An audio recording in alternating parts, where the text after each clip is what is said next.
yaa ngi foofu? Are you there? Are you there? Are you there? Waaw. Yes, I am. Yes, I am. Kañ ngay dem? Kañ ngay dem? When will you go? When will you go? Dinaa dem avant altine. Dinaa dem avant altine. I will go before Monday. I will go before Monday. I'll go before Monday. Ndax kontaan nga? Ndax kontaan nga? Are you happy? Are you happy? Waaw, kontaan naa. Waaw, kontaan naa. Yes, I'm happy. Yes, I am happy. Ndax célibataire nga? Ndax célibataire nga? Are you single? Are you single? Déedéet, dama marié.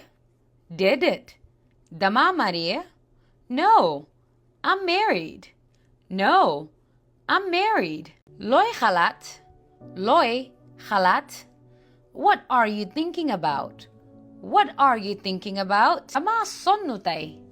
Dama sonn tey. I am tired today. I am tired today. Sa yoon nekku si. Sa yoon nekku si. It's none of your business. It's none of your business. It's none of your business. Gaawal ñëw. Gaawal ñëw. Come quick. Come quickly. Come quickly. Basi kanam. Basi kanam. Talk to you later. Talk to you later. Luy sa problem? Luy sa problem? What's your problem? What's your problem? What's your problem? Mën naa la laaj dara. Mën naa la laaj dara. Can I ask you something? Can I ask you something? Can I ask you something? Kontaan naa si xam la. Kontaan naa si xam la. It was nice meeting you. It was nice meeting you. It was nice meeting you. Lu xew? Lu xew? What's going on? What's going on? What's going on? You, your. Yow, loo xam ne yaa ko moom. Kañ lañ koy utiliser? Kañ nga war a utiliser you and your ci English. You is the person I am talking to. You dafa nekk nit ki may wax ak. It's an object or a subject. An object or a subject. Maanaam heure boo déggee you rek dafay wax directement nit ki ngay wax ak. Nit ki ngay wax ak. Your shows something that belongs to you. Maanaam dafay wax loo xam ne ci yow yaa ko moom. Loo xam ne ci yow la bokk wala loo xam ne yaa ko moom. In that case, your la ñuy wax. Your. Duñ utiliser you de. You use your. Ci anglais loolu dañ koy tuddee possessive. Possessive. Maanaam heure boo ko déggee rek dafay wax loo xam ne yaa ko moom wala lu bokk ci yow la wala lu jugee ci yow. La heure boobu la ñuy mën a utiliser your. Ma jox la exemple. You are my friend. You are my friend. Yow sama xarit nga. Yow sama xarit nga. Gis nga foofu bu ma utiliser you dama ci wax yow. Yow lay wax. Your name is Malik. Your name is Malik. Loolu mooy yaa ngi tuddu Malik. Waxuma ak yow directement mais sa tur laa wax sa tur.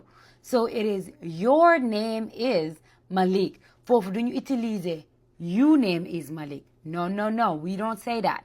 It's your name is Malik. Ndax foofu tur bi lay wax. Tur bi ci kum bokk ci yow.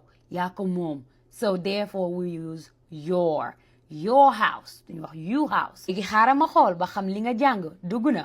What's the correct word? Damay joxe phrase bi nga jox ma mot bi. Blank are nice. Are nice. Ban mot moo war a dem fii nii? Good job. You are nice. You are nice. We don't say your are nice. No, na waxuñ lu jógee ci yow. Yow la ñuy wax. So day nekk you are nice. You are nice. Good job. Mooy dangaa rafet. Bii nag I like smile. I like smile. What is the word? Good. I like your smile. I like your smile. Smiles mean dama bëgg say reetaan bi ci yow la bokk maanaam nekkul yow directement mais ree bi nga def it belongs to you. Therefore, you would say your ngay utiliser.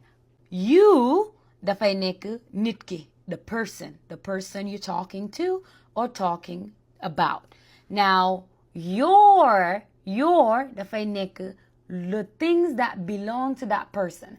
The things that belongs to that person. Maanaam affaire yi nga xam ne nit ki moo ko moom wala ci moom la bokk. Booba la ñuy utiliser yours. I hope you enjoyed the lesson and take care. Lu tax foo toll di tardé? Why are you always late? Why are you always late? Why are you always late? Why are you always late? Nekkuma di tardé sak instant. Nekkuma di tardé sak instant. I'm not always late. I'm not always late. I'm not always late. Waaw, démb rek tardé nga. Démb rek tardé nga. Yes, you are. Yesterday, you were late too. Yesterday, you were late too. Dama amoon problème. I had a problem. I had a problem. Mënoon nga maa woo. You could have called me. You could have called me. Saa su nekk li ngay wax. You always have an excuse. You always